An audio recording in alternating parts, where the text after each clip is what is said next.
Hello viewers, Urdu मज़ा episode number 27 part 2। Laila को राहत और सुकून का एक एहसास महसूस हुआ था। शायद यही वो सुकून था जिसकी तलाश में वो भटकी भटकी फिर रही थी।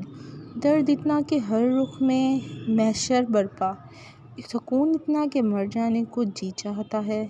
लैला आंखें बंद रखे हुए इसके सीने से चेहरा लगाए वक्त थम जाने की दुआ करने लगी थी, मगर वक्त कहाँ थमने वाला था। वो गुज़र जाता है। यहाँ भी लैला की ख्वाहिश को रंधते हुए गुज़र गया।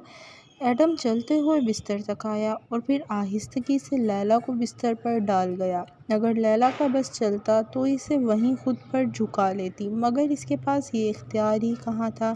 इसे वो नर्म बिस्तर भी कांटों की तरह चुभा था।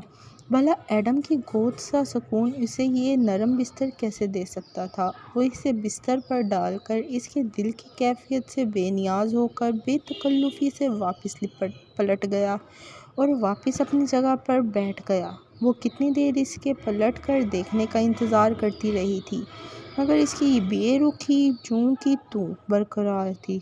दिन ढला, रात हो गई, मगर वो एक मिनट के लिए भी स्क्रीन के सामने से नहीं हटा था। जब लैला के सब्र के पैमाना लबरेज हो गया तो इसने अपने अंदर हिम्मत जमा की और ख़ुद से इस शख्स की तरफ जाने का फ़ैसला किया।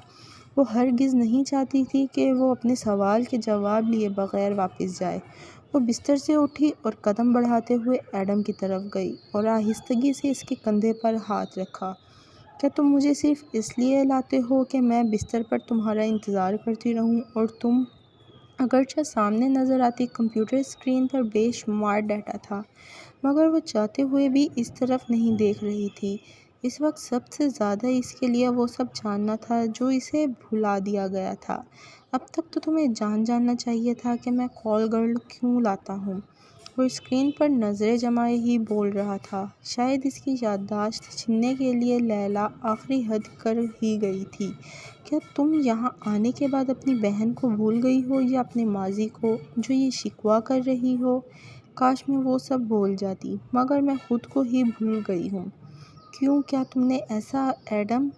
वो इसकी नशिस्त की पिछली तरफ से खड़ी थी और अपने हाथ इसके कंधों पर इसकी गर्दन के गिर्द डालती हुई इसकी गोद में बैठने की कोशिश में लगी थी कि वो एक ही झटके से लैला को हटाकर एक तरफ कर गया। इसकी ये हरकत लैला के दिल में लगी थी। इसे पहली बार कॉल गर्ल होने का एहसास हुआ था। एक एजेंट और स्मगलर की हकीकतों से दूर वो इस शख्स को अपना सुकून समझने लगी थी कि तभी ये झटका इसकी उम्मीदों के मीनार गिरा गया।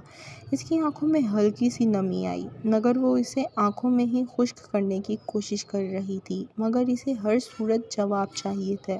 अपना गम और गुस्सा काबू में करते हुए दोबारा एडम की तरफ बढ़ी, मगर तभी वो अपनी नशिस्त छोड़ते हुए लैला को दीवार के साथ लगा गया।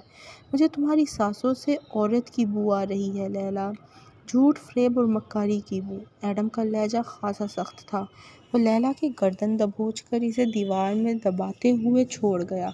लैला समझ नहीं पा रही थी कि कुछ देर पहले जो शख्स नज़ाकत से इसे बिस्तर तक छोड़ आया था वो इसे इस कदर शिद्दत दे सकता है। तुम्हें ये बू तब ही सूंघ लेनी चाहिए थी जब तुम। लैला घबराहट में अपना लहजा मुकम्मल नहीं कर पा रही थी, इसलिए अधूरा ही छोड़ गई। वो अपनी बेतरतीब हुई सांसों को नॉर्मल कर रही थी। तुमने मुझसे वादा किया था तुम मुझे कभी तकलीफ़ नहीं दोगे। एडम को लम्हे भर के लिए खामोश देखकर वो फिर से अपनी खामोशी तोड़ती हुई बात बढ़ाने लगी। यकीन करो, मैं यहाँ से जाने के बाद एक लम्हे के लिए भी सुकून नहीं ले पाई। तुमने मुझे एक एक लम्हा अजियत दी। एडम इसके चेहरे के करीब दीवार पर हाथ रखे खड़ा इसे घूर रहा था। मैं जानता हूँ कि मैं तुम्हें रोमानिया पुलिस से छुड़ाने में थोड़ा लेट हुआ हूँ, मगर मुझे दुख है कि तुमने मुझे वहाँ से छुड़ाया एडम। शायद वो अभी भी टॉपिक बदलना चाहती थी, मगर लैला यह मौका ज़ाया नहीं करना चाहती थी। मोहब्बत की नज़में लिखने के नाम पर तुमने मुझे कोयलों के बिस्तर पर डाला था। तुम एक कॉल गर्ल हो लैला। नहीं, मैं कॉल गर्ल नहीं हूँ। मैं तुम्हारा हूब हूँ जिसने खुद को तुम्हारे सामने एक किताब की तरह खोल दिया, अपना अच्छा बुरा सब, और वो सब भी दोहराया जिसको मैं हमेशा के लिए भुला देना चाहती थी। और तुमने तुमने इस सब کے بدلے مجھ سے میرا حافظہ چھیننے کی کوشش کی۔ اگر تم رومانیہ میں نہ ہوتی تو شاید ہماری ملاقات دوبارہ کبھی نہ ہوتی لیلا۔ Please viewers, subscribe the channel, press the bell icon, like video, do comments and share with your friends. Thank you.